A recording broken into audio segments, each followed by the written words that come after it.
Қайырлы күн баршаңызға. Бүгін осындай марковча дайындаймыз.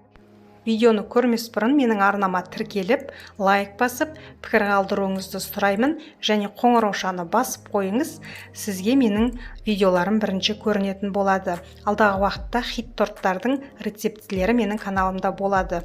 Енді бізге салатқа сәбізіміз керек, тазартылған, жуылған 1 килограмм сәбізімізді осындай арнайы корейский салатқа арналған үкіштен өткіземіз ұзыншалап, және 1 тісе чеснокты майдалап тұрып тураймыз.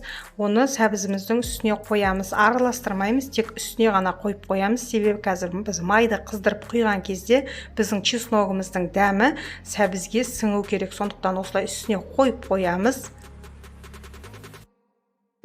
Одан кейін менде жарты қияр турадым, өйткені менде жарты килограмм сәбіз болды.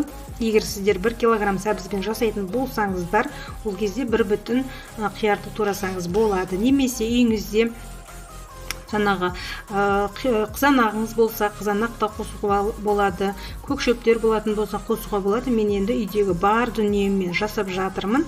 Сондықтан қолда не бар, соны қоса берсеңіздер болады. Одан кейін пиязымызды осылай кубиктеп турап, пиязды қызып тұрған майда қуырып аламыз. Қатты қызартып күйдіріп жібермеңіздер. Пияз жұмсарса болды. Осылай қуырып алып, оны сәбізіміздің үстіне салатын боламыз. Сәбізге арналған, сәбіз салатқа арналған осындай арнайы соусы бар. Чим-чим осыны алып, қоссақ ерекше дәм береді.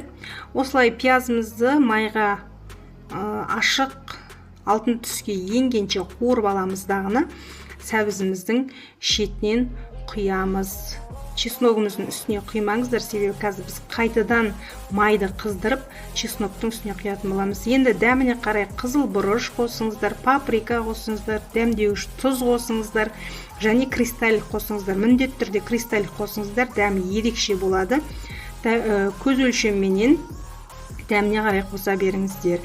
Енді майды қатты қыздырып, әсіресе бауырсақ пісірген май болатын болса, соны қоссаңыздар, дәмі ерекше болады.